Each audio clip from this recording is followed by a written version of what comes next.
officials have warned that they will scrap an agreement allowing the United Nations to inspect their nuclear sites if Western powers reinstate sanctions. Foreign Minister Abbas Araqchi has now stated that Tehran would consider its commitments terminated if the UN Security Council resolutions are restored. The sanctions are due to return on Saturday after United Kingdom, France and Germany. The E3 powers accused Iran of violating the 2015 nuclear deal. Meanwhile, Iranian President Masoud Pezeshkian has stated that if UN sanctions are reinstated, Iran will adjust its policies accordingly. He stressed that the country is fully prepared to face any scenario or condition, but hopes that the sanctions will not be revived. Meanwhile, Russia and China have asked the UNSC to vote on a resolution in order to delay the reinstatement of sanctions on Iran by about 6 months, even as diplomats are warning that chances of success remain rather slim. With us on the broadcast is Dr. Hamid Reza Gholamzadeh, Director of Diplo House, joining us from Tehran. Thank you so much for taking out time speaking to us on NewsX World. Iran has made its position on the E3 powers ultimatum very, very clear. What, in your assessment, could be the consequences if the UNSC goes ahead with reinstating these sanctions? What could be the economic impact on Iran? Thank you very much, Pia.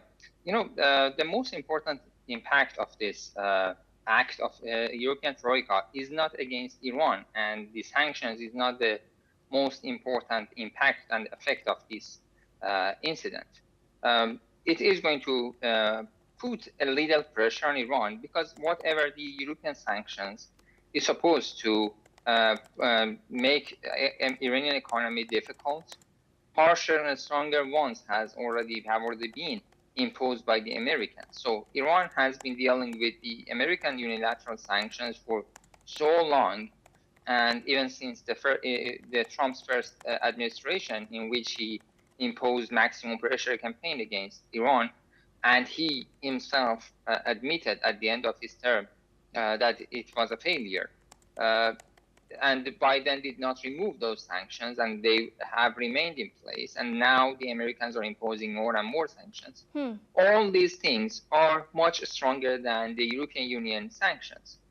And Iran is not dealing that much with European economy. So economically speaking, Iran is not dealing with, for example, European products or industry or such things and investments.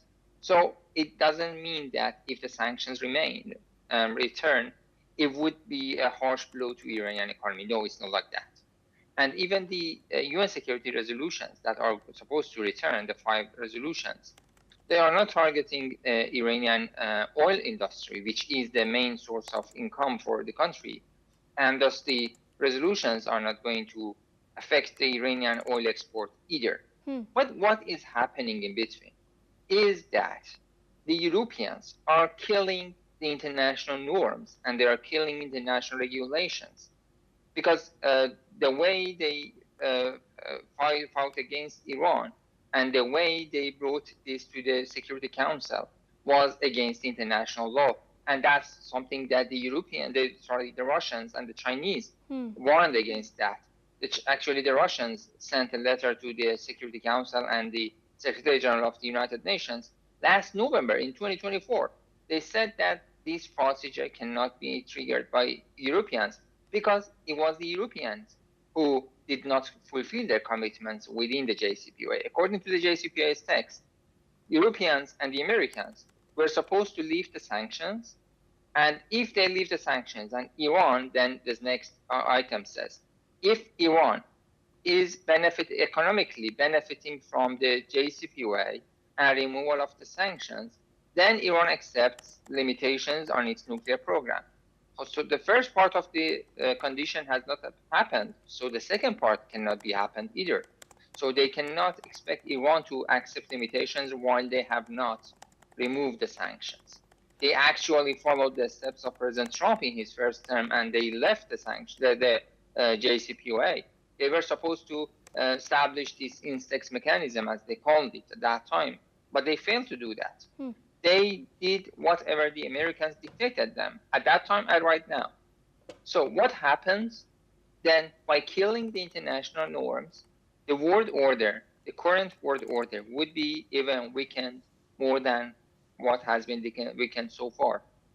If this weakened world order continues like this, then it would collapse. And if it collapses, the first victim would be the Europeans themselves, because they were the most important, the biggest loser actually, because in the new world order, they are not going to have any place, neither economically, nor militarily, nor politically, nor technologically. They don't have any word to say in the global scene, and thus they will lose their place in international order if it changes. So in long term, or even in mid term, the biggest loser would be the Europeans. But for Iran, life is not going to change that much, because, as I said, there is going to be some psychological impacts because of the sanctions. The market is going to react psychologically, but after a short while, the market realizes that there is no economic realities into that, and there is no economic grounds for I don't know, the inflation or more expensive and such things. Thus, it's not going to affect the Iranian economy, and it would actually return to this normal situation. A quick follow-up. Iran, meanwhile, has expressed willingness to adjust its policies. This clearly leaves the ball in the court of the E3 countries. Do you think there is still time for compromise? They have the last chance by the vote that is going to be to place tonight, actually. The reality is that, logically speaking, if Iran wants to work with the IAEA, or it wants to negotiate with the Europeans, there needs to be some goal to that. There needs to be some outcome expected from that. But there is nothing in place. They just say that you should come to the table, you should accept whatever we say, and you have no say to, nothing, no right to say. Even the regulations of the IAEA itself is not followed by the IAEA and by the Europeans. Even the NPT is not followed by the IAEA itself. The Americans who attacked Iranian facilities, nuclear facilities, they clearly violated the regulations of the IAEA, and they were supposed to be actually trustees of the NPT, and they were supposed to protect NPT. But the Americans themselves have violated that. So what does it mean if you want to join the IAEA and NPT to benefit from the regulations and to be entitled to the rights for civil nuclear rights and facilities, and you cannot benefit from that? So what is the use of that?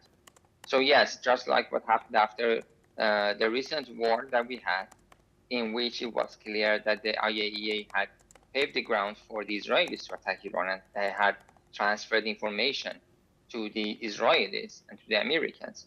So after that, Iran stopped its cooperation, suspended cooperation with them. And there is no ground for revival of that. Even Mr. Grossi, the Director General of the IAEA, when he was given the opportunity to condemn the attack against Iranian facilities, to attack violation of the rights and the regulations of his own agency, he denied to do so. He refused to condemn the attack. So what is the meaning for negotiation with that? What Iran is trying to achieve, Iran is doing its best to stop this alienation of Iran and securitization of Iranian dossier. Iran knows that it doesn't have any nuclear bombs, and does not want to have any nuclear weapons, and has clarified for that, and has always been ready to give all the confirmations to the others, especially the IAEA. But when everything leads to pressure on Iran, and Iran is not going to be like that, so Iran doesn't want to continue cooperation. Iran wants to be a normal country, just like others, and it is a normal country. But by politicizing its case and by putting such rumors against Iranian program, they are making Iran an alien, because they are following their own political agendas against Iran. So Iran is doing its best in order to keep its relations with the United Nations and Security Council at normal level. If the resolutions come back, as I said, it's not going to affect Iran. But Iran doesn't believe that it needs to have such a situation, and is trying to stop this situation. All right, sir. With that, I would like to thank you for taking out time, sharing your perspective with us on NewsX.